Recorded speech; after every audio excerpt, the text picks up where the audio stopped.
And you got 10 seconds. You'll hear your music shortly. Have a fantastic show, and we'll see you on the other side. Thank you.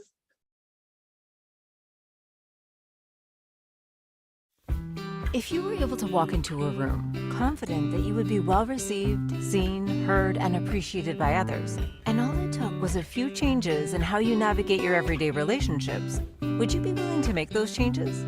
It is possible to be both fully authentic and to experience the best relationships of your life. Now, here's the host of Navigating Complicated Relationships with behavior expert Mikki Gaffen-Stone. Hello, everyone, and welcome to Navigating Complicated Relationships. I'm your host, Mikki Gaffen-Stone, and formerly known as Mikki, and I'm here today to talk to you about human design. But first, let me just explain a little bit about me and where I'm coming from with this. So I'm a board-certified behavior analyst, and that means I use applied behavior analysis to figure out what people are doing and how they can do it differently to get the result they want. That's really putting it in a nutshell. And there are some people who use applied behavior analysis and let's just say they're a bit draconian with it, and the reputation can be sometimes not what we'd want it to be. But the thing is, the science is sound. It works. And I'm used to using the science. So how did I end up with human design? That's not scientific, right? Well, okay, you could say that, but I use human design in a scientific way. So I get your chart, I give you the information that that chart gives to me, and then the science part is you get to go and test it, and you test it on repeat, and you get the results. Now, if those results are repeatable and reliable, I think we have ourselves a winner for a scientific experiment, right? So that's how I use it. Now, your child has their own unique energetic design, and it's a gift to learn about that as early as possible, because when you find yourself wondering why that one child just doesn't do the things you want them to do, you're asking them to do, they don't respond the way the other kids do, or the other child does, or the way you expected them to if you only have the one. Why is that? What's happening? And it's very easy for the parent to start thinking that, well, this child's just obstinate. So you try reasoning, talking, maybe even shouting and threatening them with a lifetime of being grounded. You're in timeout every 10 minutes. Whatever it is that you're trying probably doesn't work. And you'll know that because you keep doing it and you keep getting the same results, right? That's another scientific experiment. And that tells you that if you're doing the same thing and getting the same results, you need to change something. If it's not the results you want, change something. So what can you change?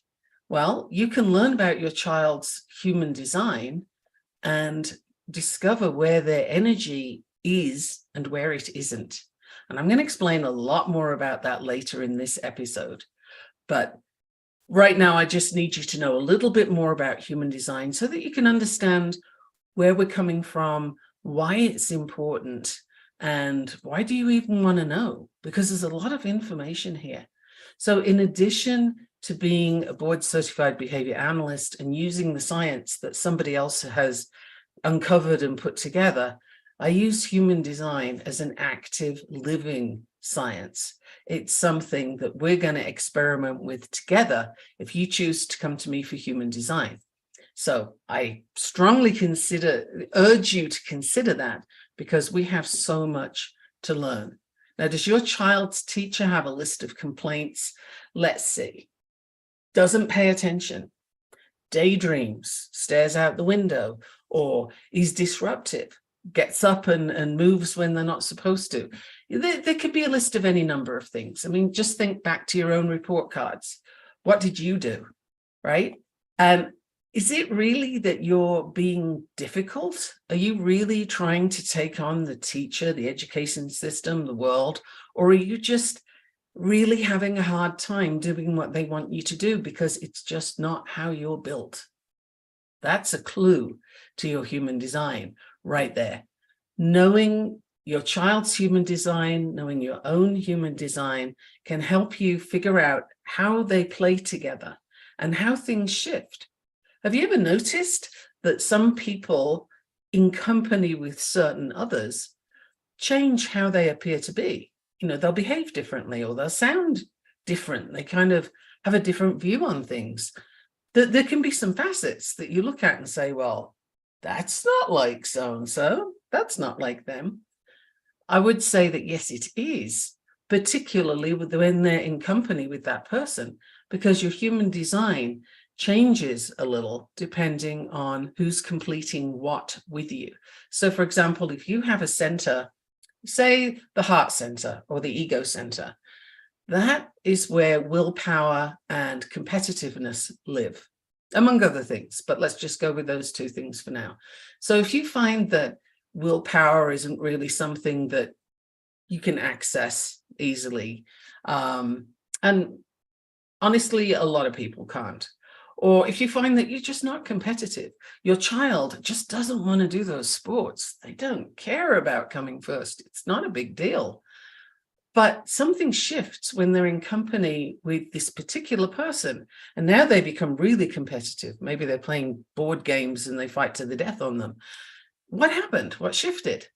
Well, the other person, chances are they have a defined ego center or heart center. It's the same place. They have that defined, and your child doesn't. And when you have an undefined center, that center borrows from the defined center and amplifies. So the person who's not normally competitive will actually outcompete the other person because they're borrowing and amplifying that energy. Now that is so cool, isn't it? Particularly if you know it's coming and you know it's there. Wow, it can be an amazing gift to know this, because, for example, if you're working on a project and you just don't have the oomph for it, it's not lighting you up, it's something you've got to get through, but it's tough. But somehow when these other people are around, it's easier to do. And you figure, well, it's because we can chat and we can have a good time. Okay, maybe that's in there. And maybe somebody is giving you the competitiveness and the willpower that you normally don't have. It's not fixed and constant for you. So what an empowering thing for you to understand that when you're with these people, you can really work on that project and get incredible things done. And you're on fire for this. The key is to know that when they're not there, when they go away at the end of the day, or however this is organized, their willpower goes with them. So don't expect to continue on the project once they've gone, right? Because that just won't be accessible to you anymore. And you might need some rest and recuperation because you've been working on borrowed energy. Isn't that a thought? So yeah, we kind of shift and change depending on who we're in company with. And if you're a reflector, wow. Okay, if you've listened to me before, then I've talked about reflectors before, but a reflector has no center defined, which means there's no energy that's fixed and constant. Everything is variable, and it's all absorbed from the environment, from the people around the reflector. So a reflector has to be particularly careful when they are keeping company with people. Make sure, if you're a reflector, that the people you're hanging out with give you the right energy that you need. You are an empath on steroids. Like you're an empath big time. You don't have to try. You just wake up in the morning and there you go. And as a reflector, there's things you need to do to be able to offload those energies that you absorb during the day. But you are a reflection, hence the name, a reflection of the health of the environment around you. So if things are off and difficult to do, or there's a lot of annoyance, anger going on, or frustration, then that's the time for the reflector to look around themselves and see what's happening in my environment, who's here and what's going on for them. Maybe you can help them. Maybe you just need to leave that environment or have them leave. Again, this is something that you'll figure out. But while we're talking about reflectors, just imagine if your child is a reflector, how's their school day going? It can be so variable that that child comes home and you say, why are you so emotional about everything? Why are you here and then you're over there and you're happy 1 minute and then you're upset? And what's going on with this kid? And you think that, maybe there's something wrong with them because they're on this roller coaster. Well, if they're a reflector, I suggest you look at the environment. Your child's probably absolutely fine, but the environment might not be. So would that child benefit from homeschooling? Potentially. On the other hand, kids need to be social. So that's not necessarily, isolation is not the answer, but care of the environment certainly is. So could you imagine if you know that your child's a reflector, how are you going to work with them differently when it comes to homework or outings, school outings, or competitiveness and the expectation for them to start something such as, they start a sport, a team sport, and they're all there for it 1 minute, and then they just don't want to do it the next, and they might be crying another time and refusing to go, and then they're all about it, like, what's happening with this kid? Well, not every reflector is going to look quite like that, but it does depend on their environment and the ability to sustain something once they've started may or may not be there. It's not something that you can absolutely dictate. You can't say, well, you've got to finish this now you've started. We don't like quitters. That's just not applicable. And it's not applicable once you learn your human design. Some people are not made to see things through to completion. Some people are here to start great things and then hand them off to others who are here to see it through to completion. So our human design weaves and interconnects in a beautiful pattern. And when we're allowed to use it the way it's given to us, the way we are designed, then we can do incredible things and we can work together with our strengths. That's one of my very favorite things to do, is to say, oh, you have this skill. I don't have that one, but I can do this. Or you have this talent, this ability, and I can bring it over here and do this with it. You learn that through human design.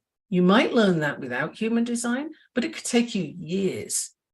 If you want to learn it quickly, if you want to get up to speed right now with your blueprint, your design, the manual that you did actually arrive with, how many times do parents say, I wish my kid arrived with a manual? Oh, kids don't come with manuals. You hear that so often. Parents don't have manuals on how to parent.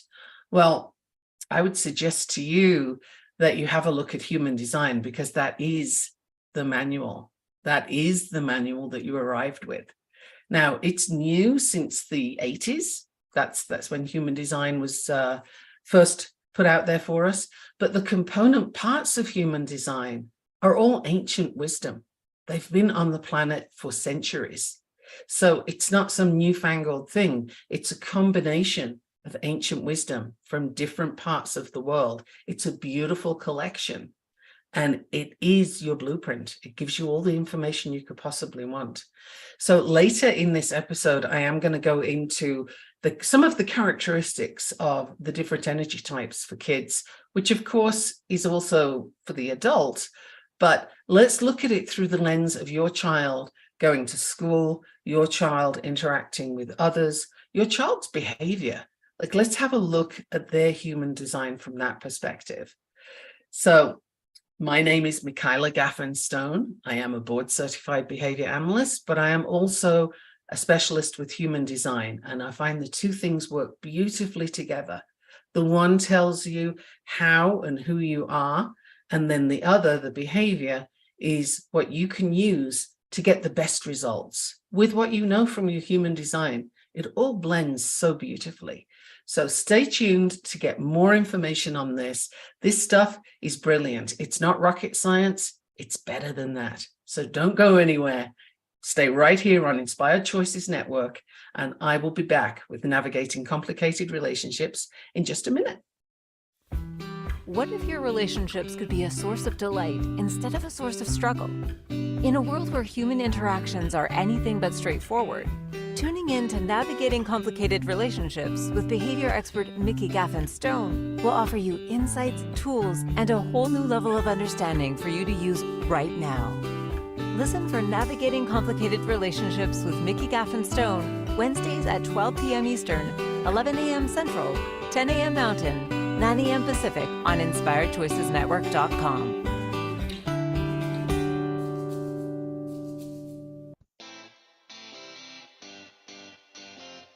Are you a subject matter expert? Are you here to share your expertise with an audience waiting to hear from you in only the way you can deliver? Are you ready to have your voice amplified across the airwaves? Inspired Choices Network has a global radio platform streaming to millions of people across the world. Professionally produced and supported by an accomplished team every step of the way, you can broadcast from anywhere in the world, knowing your voice matters, and we ensure it is delivered with ease and efficiency. Eager to hear your message, the world awaits. Contact us today to become an Inspired Choices Network radio host. Email become a host at inspiredchoicesnetwork.com. This is Navigating Complicated Relationships with Mikki Gaffen Stone. To participate in the program, join the live studio audience in our chat room at inspiredchoicesnetwork.com. You can also send an email to Mikki@gaffenstone.com. Now back to the program. Welcome back, everyone. My name is Michaela Gaffen Stone. My email is still Mikki@gaffenstone.com. However, I didn't change that. So it's MIKKI@GAFFEN, stone, like a rock.com. And before the break, we were talking about how it can be an empowering thing to understand your own human design and the design of those around you, such as your family, right? You're not going to get that information from colleagues necessarily. Let me tell you a story about that in a moment. But you can know how it affects each other. And depending on your human design, aspects of you, of how you present yourself, can change depending on the company you keep. And I'm sure everybody knows someone that they have seen do that and say, well, yeah, but that's not like them. You know, whenever you find yourself saying that's not like them, understand that yes, it is, or they wouldn't be doing it. It's just a facet that maybe you haven't seen before. Maybe you're not aware of it. That's okay. But pay attention, because it is part of who they are, and you will see it again. And if it keeps coming up with that particular person, that's telling you something about the interplay of their human design. So how cool is that? Now, I'm here to talk mostly about human design today. I may occasionally mention behavior, because you can use that. Once you know your human design, you can use it so much more effectively. That's maybe a separate podcast. We'll talk about that another time. So before the break, we were looking at the manual of human design, the blueprint of you, the blueprint of your child, and how those things work together so beautifully. So when you look at your chart, all those white centers, you have the big sort of different shapes in the middle of the chart. Those are your centers. Each one that is white is undefined or open. The distinction doesn't matter at this point.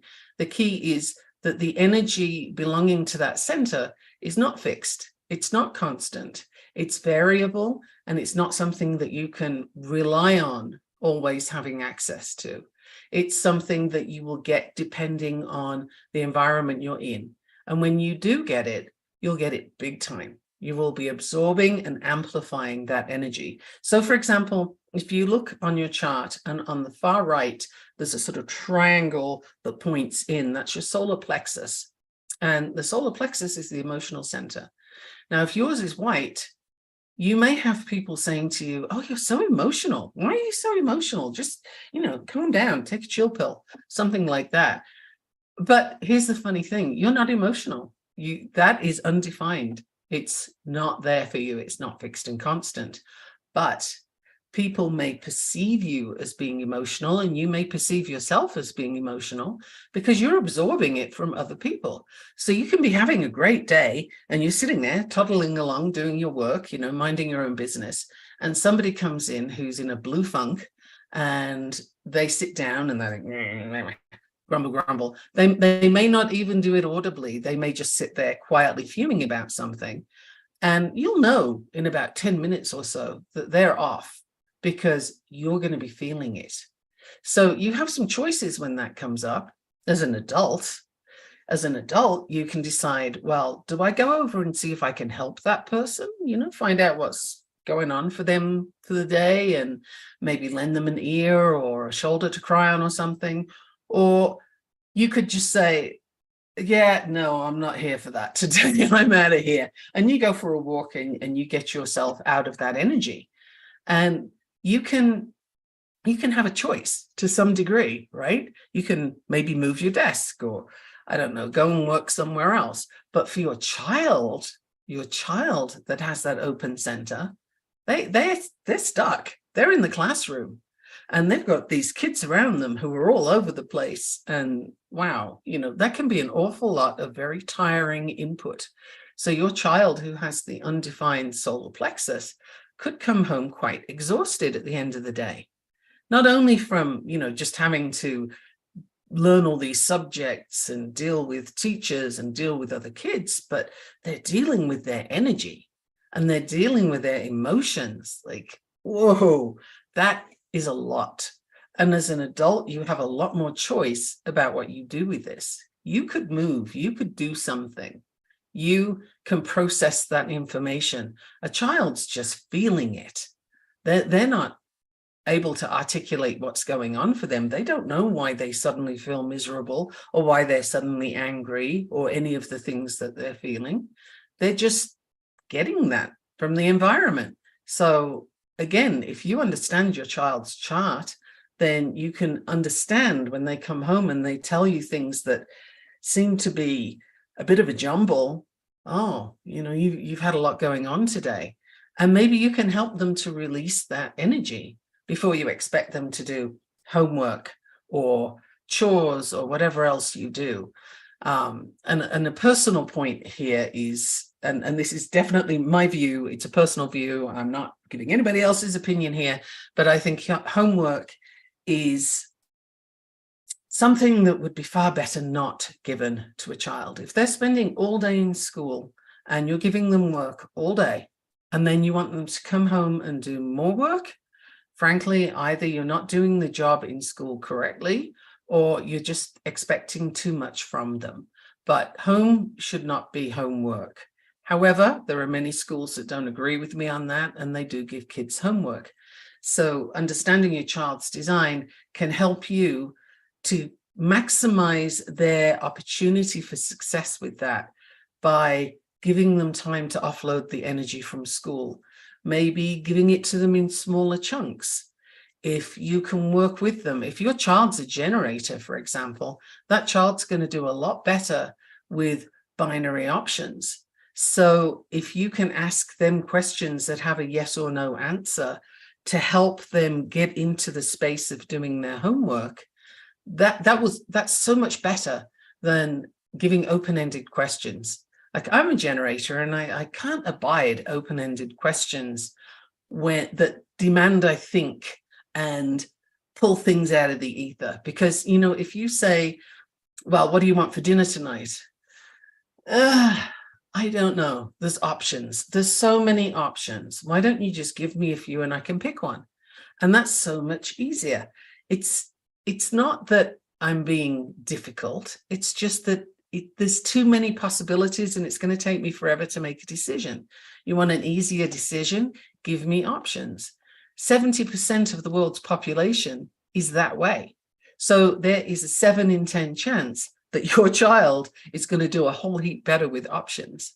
So, for example, if they're coming home with homework to do and some of it's multiple choice, start there.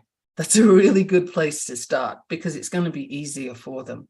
And if they can learn the patterns in multiple choice, maybe don't tell the teachers I said this, but if they can learn the patterns that inevitably show up in multiple choice, that makes it easier too, especially if you're a generator. But shh, don't tell them I said that.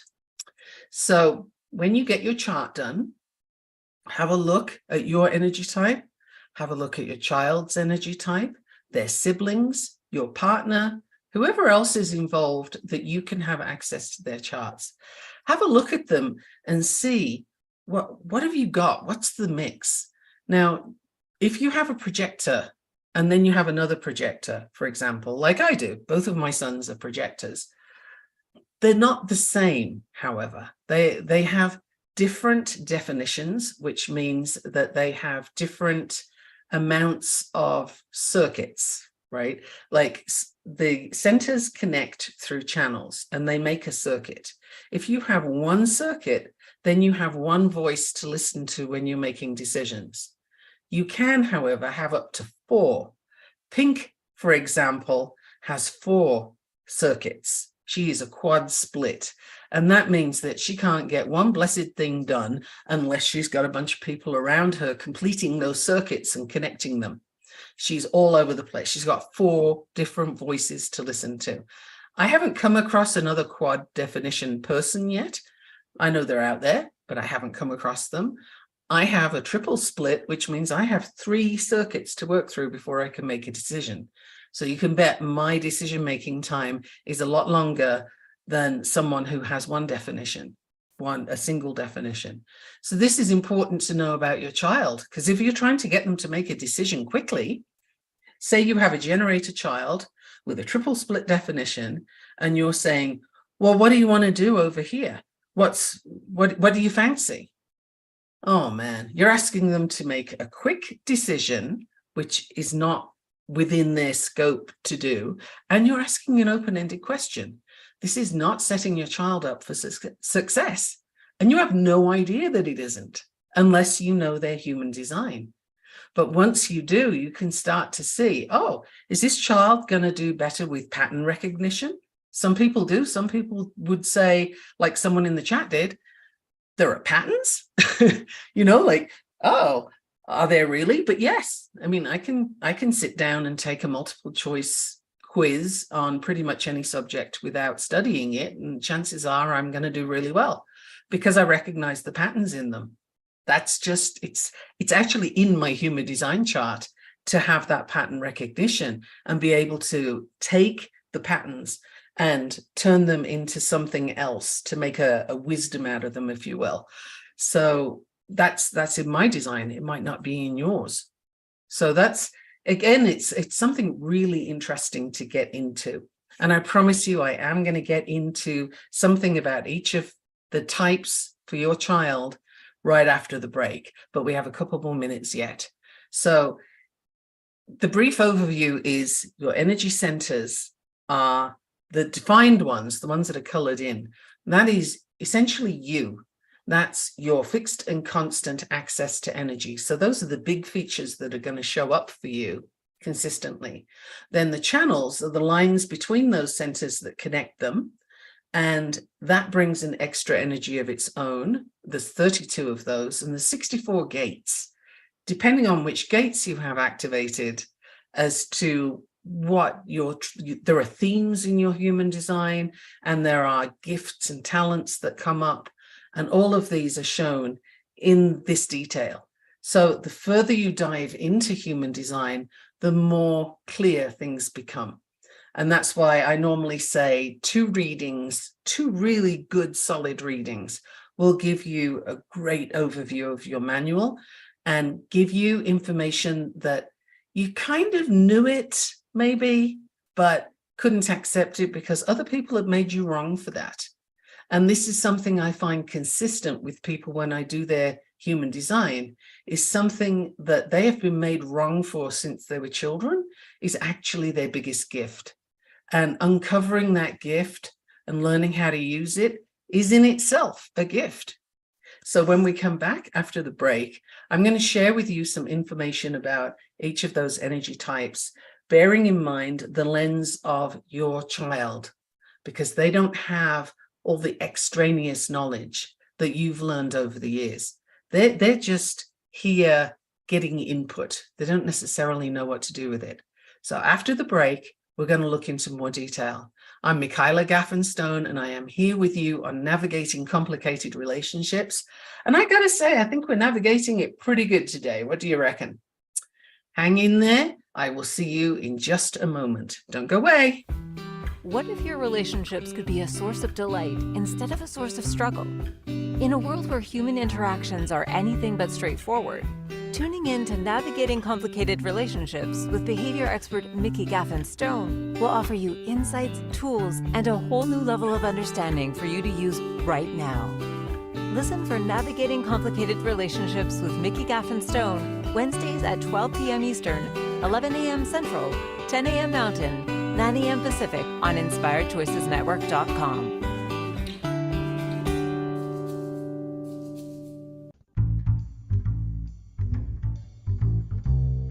How wonderful would it be to carry your favorite Inspired Choices Network host with you throughout your day? Well, now you can. Inspired Choices Network now has its very own mobile app. Our free app offers live streaming shows, along with thousands of podcasts and TV episodes.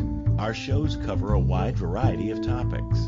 Whether you're waking up with us, carrying us through the day, and taking us to bed with you, we're always here for you to enjoy. We're easy to find. Just search for Inspired Choices Network in the Apple App Store or Google Play Store.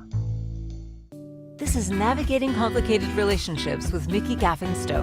To participate in the program, join the live studio audience in our chat room at InspiredChoicesNetwork.com. You can also send an email to Mikki@gaffenstone.com. Now back to the program.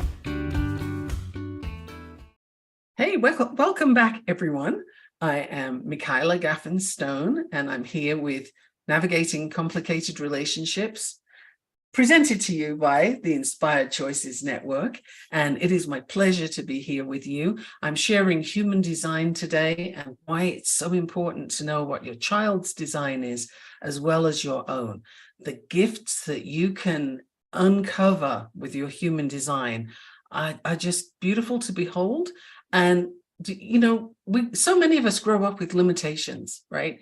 With ideas that we can't do this because X, we can't do that because, we're too much, we're too loud, too talkative, too whatever, to something that somebody else has said. And when you go into your human design, and the deeper you go, the more clear things become. You go into your human design and you really discover that, the fact that I talk a lot is because I'm a natural storyteller. I have ways that I can give you information that you can receive and understand. If you're, I'm not going religious on you here, but if you read the Bible, for example, those are stories. They are stories that were an oral tradition written down at some point. And so of necessity, they are not exactly the same. Stories change over time, but the point is not the story. The point is the message that the story gives you. If you can receive that information in a way that it goes, oh, gotcha, that makes sense, then that storyteller has done their job. Well, the storyteller needs to be able to talk, right? You may be shocked to discover, but I don't think so, that storytelling is one of the things I have in my chart. So the fact that I was always told as a kid that I talked too much and I was disruptive and I was this, that, and the other, well, okay, I was bored and I'm a storyteller. So yeah, so sue me, that was how I grew up. That was my energy design that I was being made wrong for. Now, let's look at some of the types that I've been promising you that we're going to do this. So let's start with manifestors, because the manifesting child is someone who is likely to be squashed. Parents will squash the child, teachers will squash the child, any adult that has to handle them will. And this is not, I'm not saying that they're being mean and horrible. I'm saying that the manifestor is a big energy, and they are here to do a lot of things, and they learn fast. And what that looks like is a child that's running in every direction, that starts the thing, drops it after a few minutes, runs off to get another thing, will start learning something and then say, yeah, okay, fine, I'm good. And then they go over to do something else. Is this a child with ADHD? And is this a child that's just unable to focus on anything? Or is this a manifestor? Because again, if you can look at their human design, you might find that you have a little manifestor on your hands. And if that child's prone to anger when they're not allowed to do things, and note I use the word anger, not frustration, it's specifically anger, then that is a good sign that you have a manifestor child. Now, they learn things so much more quickly than other people. This is 8% of the population. So you have a chance of having a manifestor child, but unlikely that you have like 4 or 5 of them. Possible, but look at what are they doing? Do they actually know what they need to know when they're jumping onto the next thing? Because chances are they do. They don't need to necessarily follow, for example, if there's a 4-year degree, let's look at that one. A manifestor might start that degree and within 6 months say, you know what, I'm good. I've got everything I need. Thanks. And they go off, they do something else, or maybe they leave school early. This doesn't necessarily mean that they can't do the thing or they're quitters or whatever. It means they have learned everything they need to know. And the rest is just arbitrary. It's somebody has said it needs to take this long and here's all the filler, but a manifestor doesn't need that. So a kid in school is going to rub up authority the wrong way because they don't fit into that mold. So if you have a manifestor, discuss with them how you can reach agreements on what things are going to look like, and let your manifestor child know that while they are self-reliant and self-sufficient, they do need to ask for help sometimes. Just because they can do it on their own doesn't mean they should. And when a manifestor is running off to do something new, they really need to inform everybody else of what they're doing.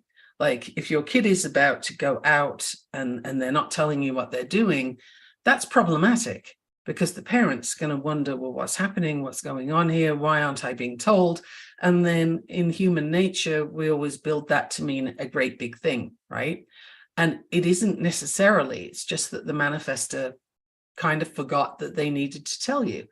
So this is the big thing manifestors need to learn, is to inform. That's not ask permission. Be very clear on that, because boy, if you want to annoy a manifestor real fast, tell them they need to ask permission and then watch them just like, they get all wound up because it's not in their nature to do that. They have a very impactful presence. Their energy is felt when they enter a room. Like they're natural leaders and influencers. So they're not here to toe the line. Okay, if you have a manifestor child, then you have a live wire on your hands, and that is going to take some understanding. So dive into that kid's chart, get a whole lot of information on all their particular gifts, because you're going to need them. Frankly, you're going to want to know what they're doing and where they're going. Now, a generator child, they need consistency and they need engagement in activities that they find fulfilling. So following their passions and interests would be a great way to keep a generator engaged. This child has energy for days for the right things. If it's the wrong thing, then it's like pulling teeth. And it feels that way for the generator. It's just miserable because you're pushing them in the wrong direction. And that's not a good thing to do for anyone, right? So learning about your child's human design and learning about your own and how those interact is going to help you to not push in the wrong direction and to not create artificial limitations that your child then gets to live with. You know the ones, they're the ones you're living with, right? You don't want to pass that on to your child. And human design is a great way to learn where those little traps are so that you don't have to go there. You can encourage them to follow their passions, explore their interests, even though you don't know necessarily what that is, what that looks like. That's great. That's called learning new things. That's really cool.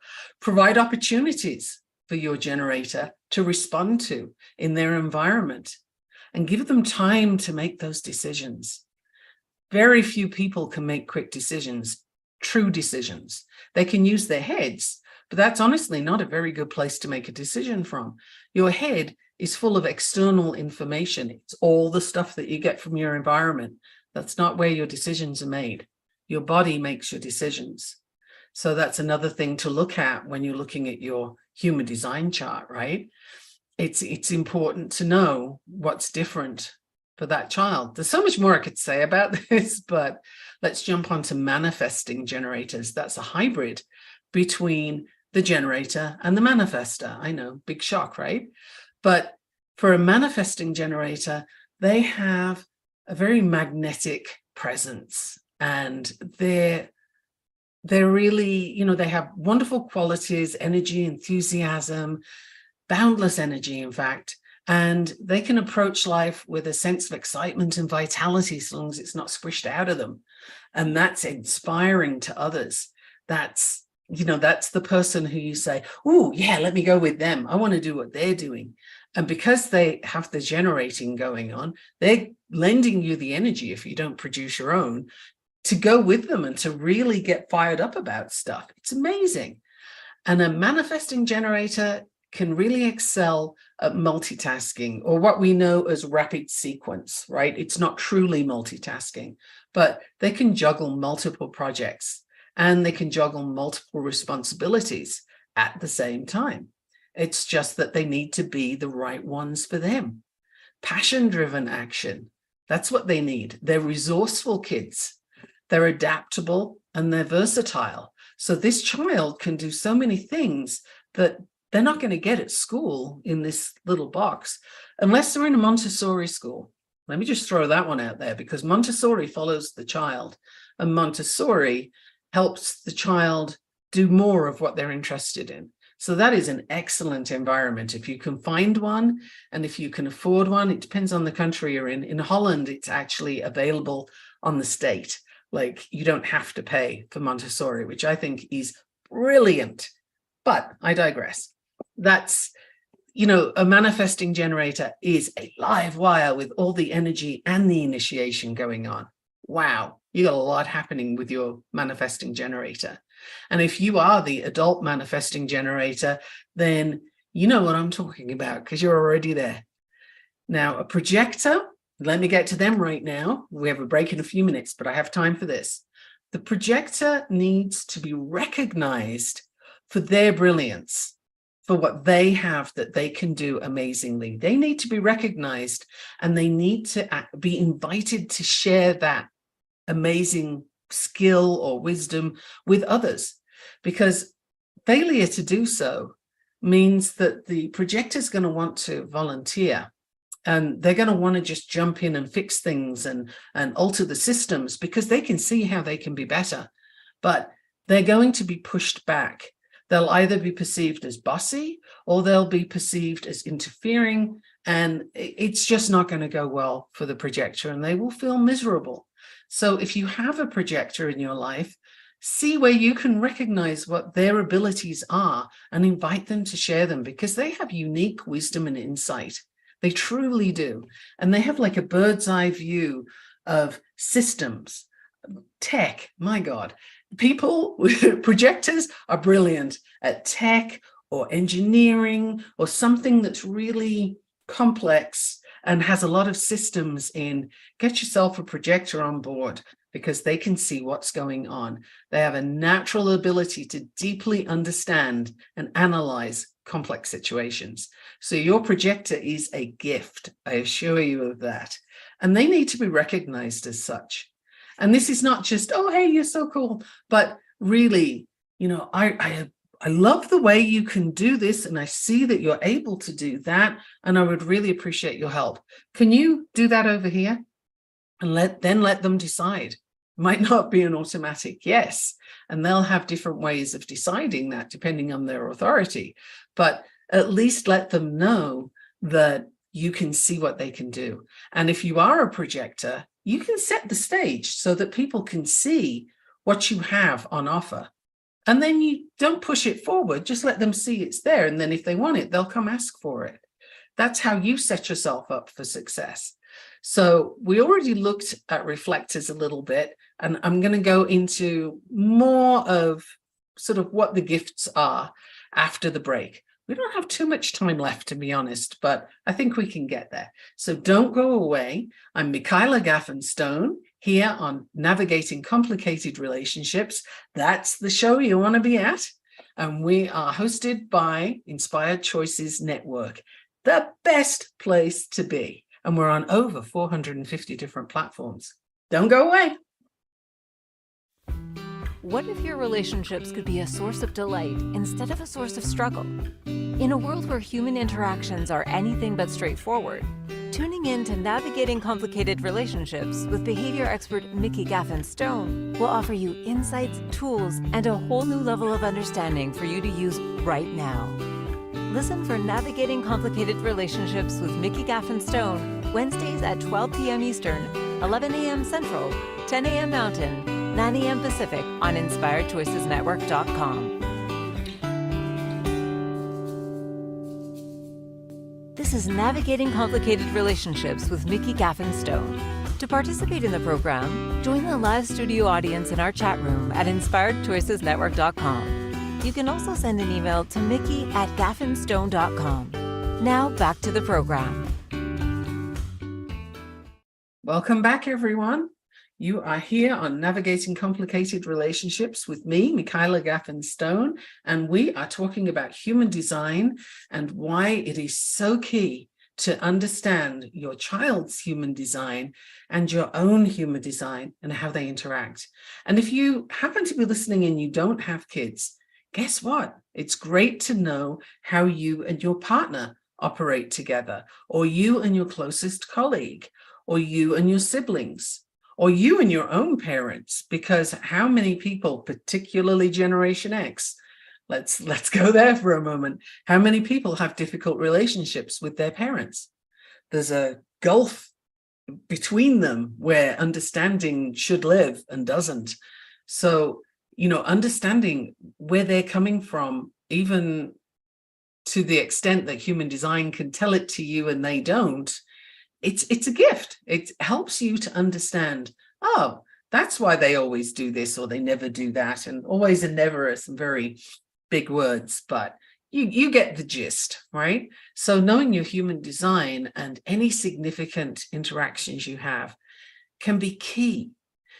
My husband and I, for example, we figured out that we have very different ways of processing when we're upset. I know, shocker, right?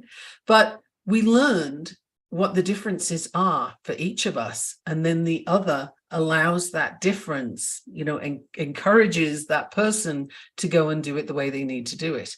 We each give the other what they need in those circumstances, and the whole situation resolves really quickly. A lot quicker than it did before we knew our human designs and where they interact and when they differ. So in simple situations like that could become a big deal, they don't have to be a big deal when you know how your human design works. So understanding this is a huge key. It is the manual that you've been looking for, and you can have it. If you go to my website, you can do your chart for free. You download the chart. That is going to send you to my email list, and you get short emails, and every now and then I give away free stuff, like in the next email on Tuesday, for example. So you might want to jump on there because there's a big gift going down on Tuesday. And you download your chart. There are some hyperlinks at the side that will give you a little bit of information about what's going on, what you're looking at. And if that's enough for you, cool, then you're good. Right? And it hasn't cost you anything and you've learned something, and that's wonderful. But if you realize that you want more information, you really want to know what's going on, and you want to know the nuances, you want to know the gifts, then that's the time you come for a reading. My recommendation is always 2 readings, because the first one gives you the broad view, and it's accurate. Let me tell you, I haven't had anybody tell me yet that it wasn't accurate. So you'll get the broad view and you'll recognize yourself. But the second reading is where the deep gold lies. The second reading is where you get the gates, the channels, the hexagrams, all kinds of things that you might be looking now and saying, she's talking about what now? And that's the thing. You don't need to know. I know, and I'm going to tell it to you. I can read your chart and give you that information, and that's where your detail lies. And that stuff is beautiful. So if you want a reading, you can book one reading on my chart at a time, on my website at a time, which is still www.gaffenstone.com. And let's just say get on that email list, because there is a big deal coming out on Tuesday. It's a big gift. And if you're still listening to me about human design, you are going to love that gift. Now, we have a little bit more time, and I want to get back to the reflector child, because we didn't really give them their space, right? So the reflector child has sensitivity and the ability to reflect their environment, as I mentioned earlier. So they need a diverse and harmonious environment in order to support their well-being. You need to encourage that child to take time in decision making, because a big decision like new job or moving house or something big, not what's for dinner, but a big decision is going to take that reflector 28 days at a minimum, because they are the only lunar type and they follow all the transits through the lunar cycle. And it takes them that long to get all the possibilities down before they can make their decision. And for a really big decision, it might take 2 or 3 cycles. The thing is, if the job is meant for them, it will be there when they're done. But it is a lengthy process. Can you imagine if you have to take a week to make a decision and you find that difficult?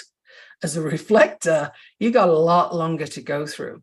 Anything that's rushed is likely to be incorrect and made from somebody else's perspective. That's the issue for a reflector. So don't rush them. Foster their unique perspective and their ability to see things from different angles, because I guarantee you can't see it the way they do. Reflectors possess several wonderful qualities that make them unique and valuable. It's their sensitivity and intuition. They are natural mirrors, as I've mentioned a few times now.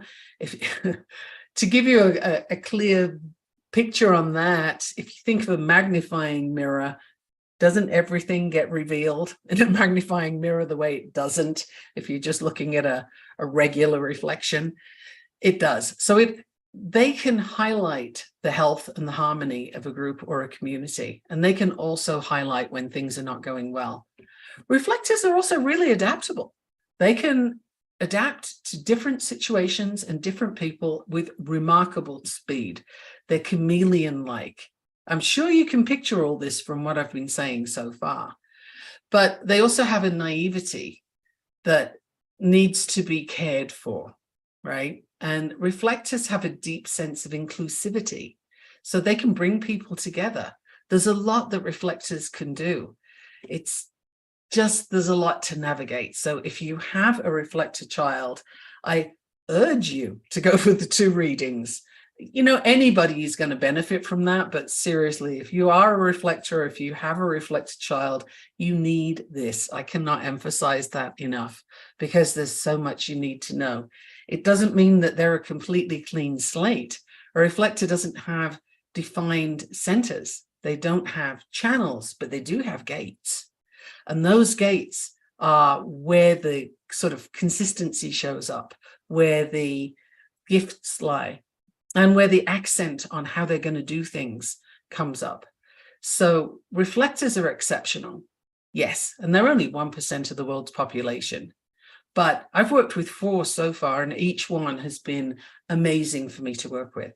So if you want to know more about your human design, I'm going to drop you the biggest hint ever and say, get onto my email list, because there's a gift coming. And even still, book on my website, get your chart done, get your reading booked, and you won't be missing out on anything, don't worry. But I recommend that you do these things within the next week, because good things are coming and you're going to love it. So any questions you have about human design, I'm here. You can email me, Mikki@gaffenstone.com. I always answer. I respond to people who respond to my emails, and you can find me on Facebook, LinkedIn, or Instagram. I am here for you. So come find me, talk to me, and let's see what we can do. It's amazing. See you next time. Thank you for listening to the Navigating Complicated Relationships show. Mikki returns Wednesdays at 12 p.m. Eastern, 11 a.m. Central, 10 a.m. Mountain, 9 a.m. Pacific on InspiredChoicesNetwork.com. Until then, remember every relationship is a journey, and with the right tools, you can create stronger, more fulfilling connections.